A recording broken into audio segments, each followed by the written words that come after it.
right now, there is a whole slew of new AI video generators coming to market. And I've been playing around with them. Some of them aren't really ready for prime time. Some of them show promise. The ones that are really kicking butt and taking names actually... Welcome, everybody, to another exciting episode. Today, we have an amazing special guest that we've known for many years, Greg Jarboe. And Scott, would you please introduce our special guest today? Sure. Hey, welcome to the show, Greg. It's nice to have you here. Hi, Scott. Hi, DJ, too. I mean, both of you. Yeah. Thank you. All right. So for all of you that are watching today, Greg Jarboe is the president and co-founder of SEO-PR, author of YouTube and Video Marketing, and co-author of Digital Marketing Fundamentals. He's also a contributor to Search Engine Journal and Search Engine Land, and an instructor at Rutgers Business School Executive Education and the New Media Academy. That's pretty impressive, man. That's a lot of accolades, Greg. Yeah. Yeah. It's like, obviously, I can't find regular work, so it's a little of this, a little of that. Let's just hope you don't disappoint our audience today. That's all I can say. Well, early. It's early. We'll see how it goes. So we have to ask the question, of course, how did you get into video SEO? What was the whole career path to peel that back and become the expert in that niche? It was totally accidental. And I wish I could say I had foresight and I saw where No. I was doing some work for a client. The client was the Christian Science Monitor. They had a reporter named Jill Carroll, who in 2006 had been taken hostage in Iraq, held for 82 days, and then released.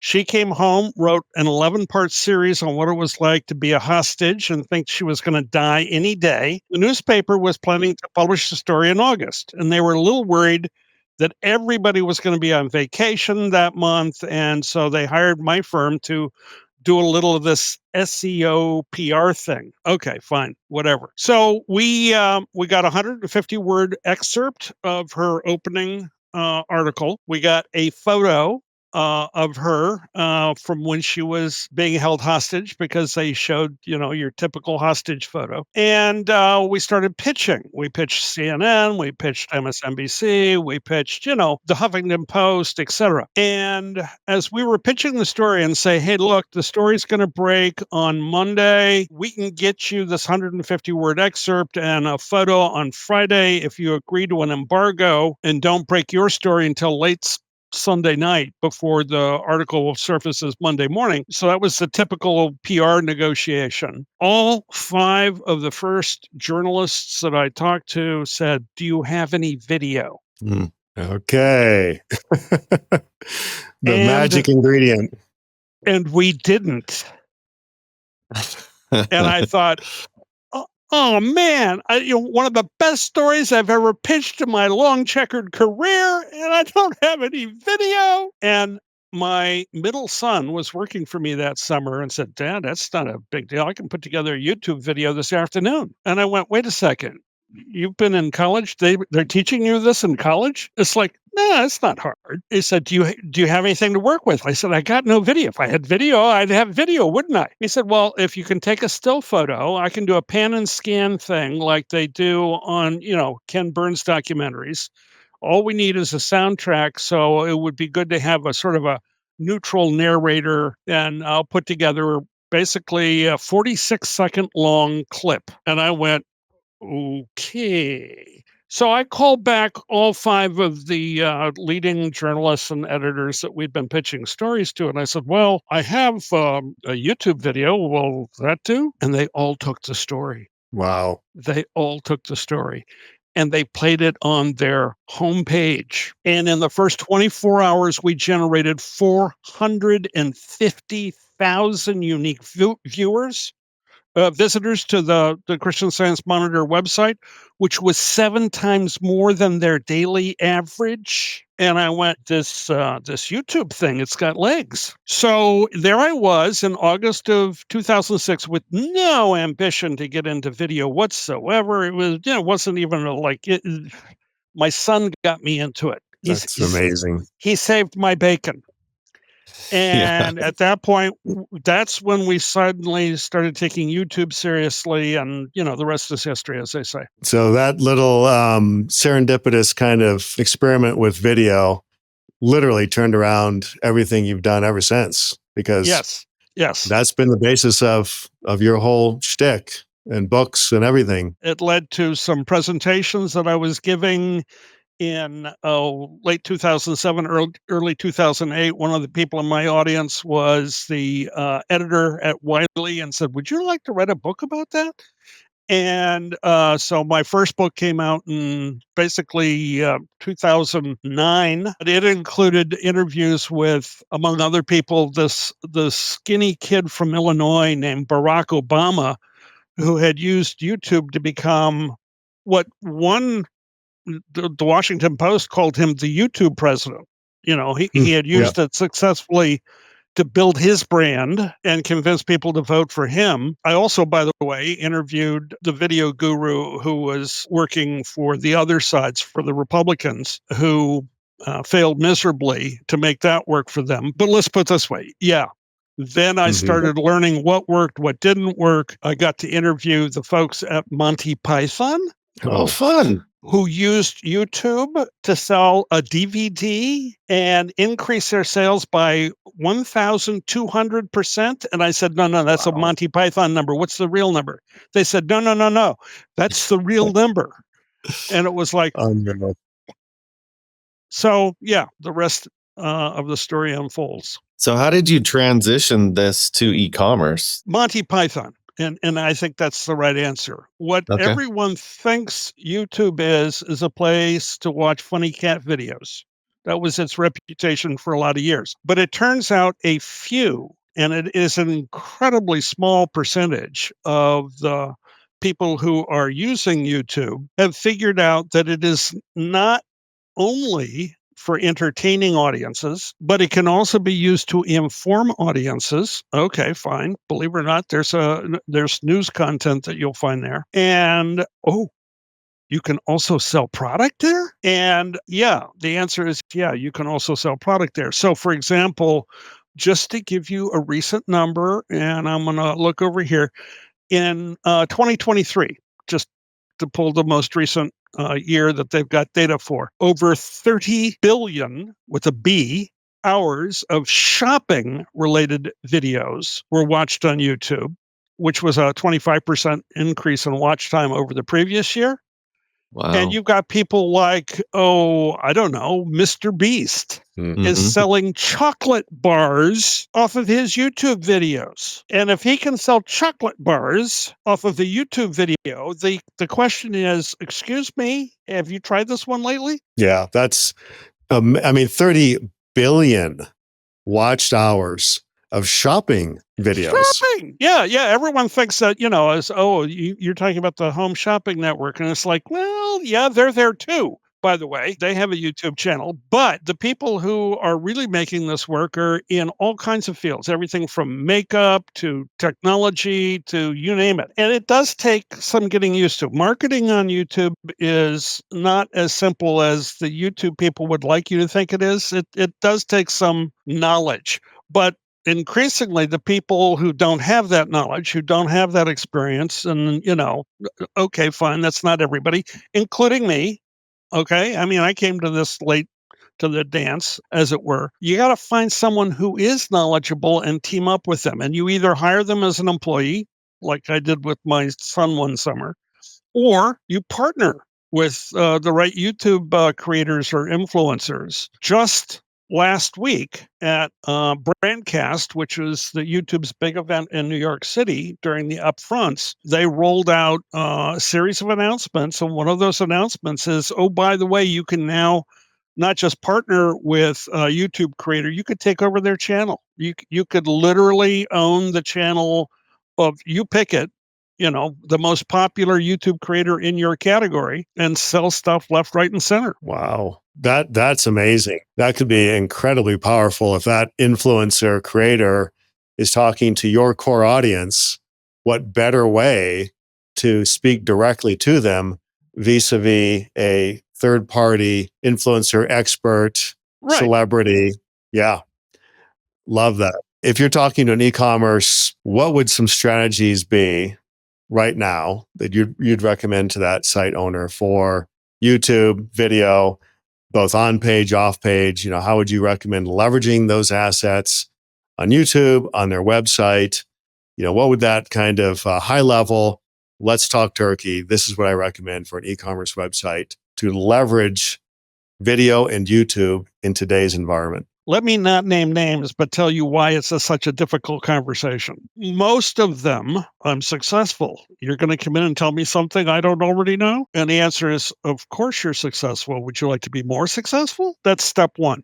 Step two is it's all about my website. Should I be putting video on my product pages? Well, that may slow down the sales cycle. I just want them to hit the buy now button. And it's like, okay, there are times where you may or may not want to put video on the page where you're asking for the order, because I totally understand. I don't want to slow down the sales process at that moment. But guess what? There's other parts of whether you call it the customer journey or the sales funnel or pick your metaphor. And you may want to nurture that lead, or you may want to become aware, build awareness with that audience. And guess what? That doesn't happen on your website. That happens somewhere else. Oh, it may happen on YouTube. Or if you're into advertising, you can also advertise your videos on the Google Display Network. And people think, oh, yeah, but display advertising, that's dull,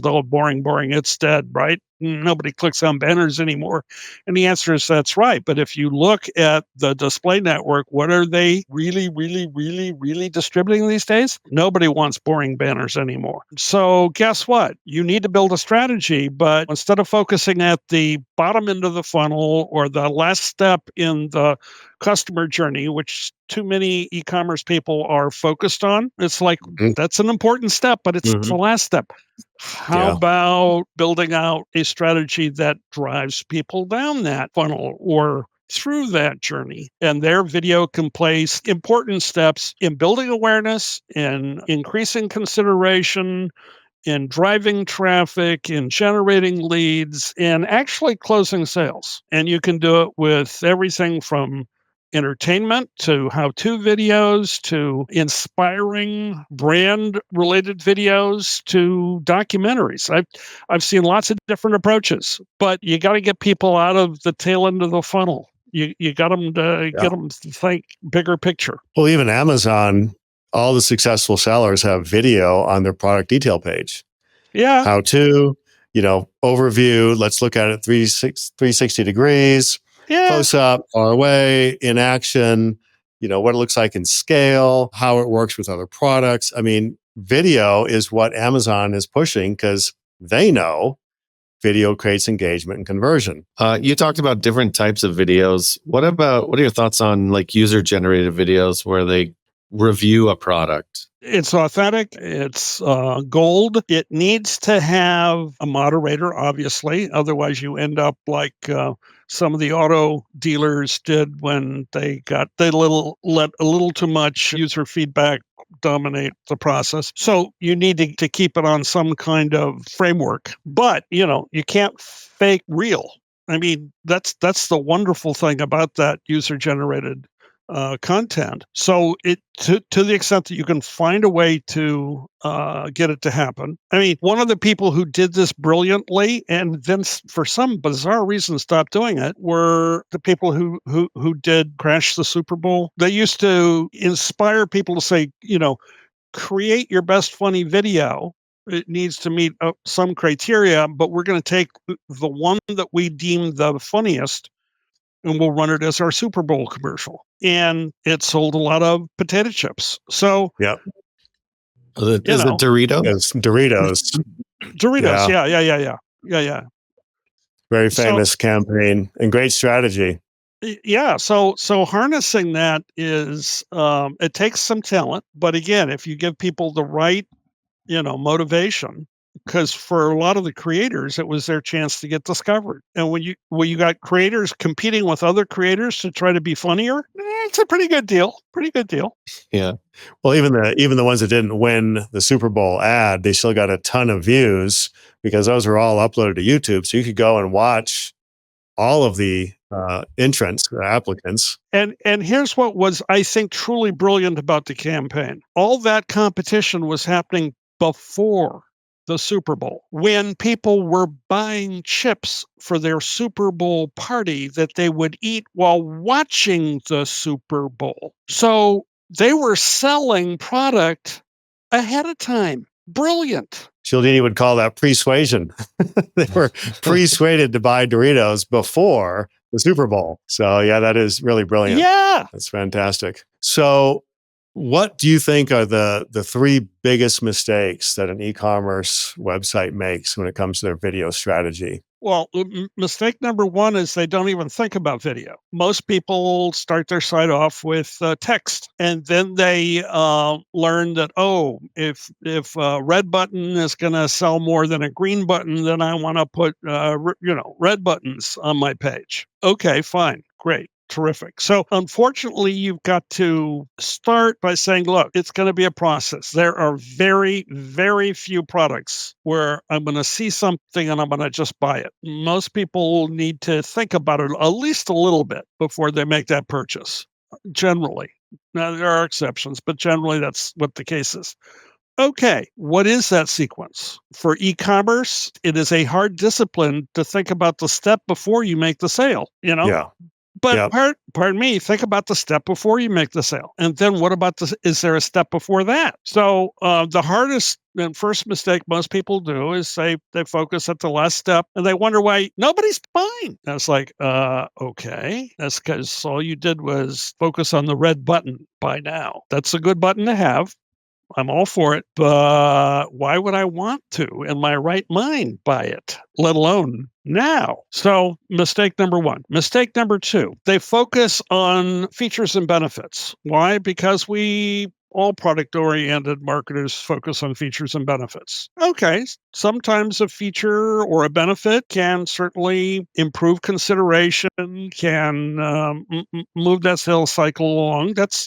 There is a logical part to the buying process, but the research that I've spent the most time on basically says people will rationalize their purchase after they've made some kind of emotional connection. And some of the brands that I've worked with focus on what they call empathy. And if you can get your customer to realize that you know what it's like to walk in their shoes, then you know what? It's a heck of a lot easier to then introduce them to your product. If they know that you relate to them, you understand their problems, their concerns, their fears, their goals, their desires, you're one of them, then you're on the same page. And oh, by the way, empathy is probably not one of your features or benefits. That's the second thing. And then third, I guess we know this because maybe we speak at conferences in addition to doing podcasts and other stuff, telling a good story, because it's hard to get people's attention, but it turns out storytelling is one of those thousands and thousands of year old techniques that still works. So there's nothing wrong with going old school. Find a way to tell a compelling story. And oh, by the way, sometimes that story can be short. It can be less than a minute. Fine. Great. I've seen actually the sweet spot in video is actually somewhere between 1 and 3 minutes long. Maybe the story can be a little longer. And frankly, part of the reason YouTube went beyond the 15-minute limit for videos was because people like Michelle Phan, who was doing makeup tips and, oh, by the way, selling a ton of platinum wigs so that you could have the, Madonna look or the Lady Gaga look or whatever it was that she was putting on that day. She was doing e-commerce, 10, 15 years ago, before anyone realized you could do e-commerce on YouTube. She told YouTube, it takes me more than 15 minutes to put my makeup on.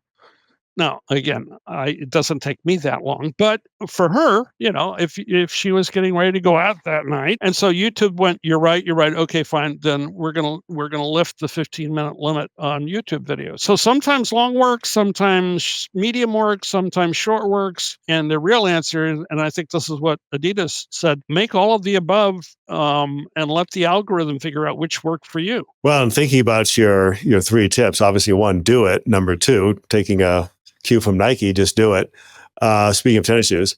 But the second one is empathy. And then the third is storytelling. Well, you can create empathy in your story.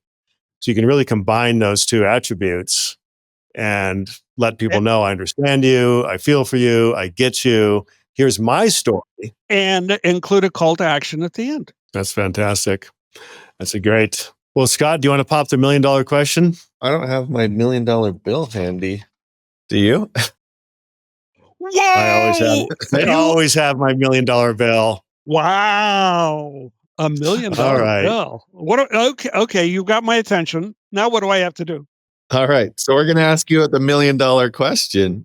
So as an expert in your industry, right, in video and SEO, what is one actionable strategy that you think could have the biggest impact today on an e-commerce brand? I wish I could give you the simple answer, because then I would actually go out and do it and I'd make the $1 million.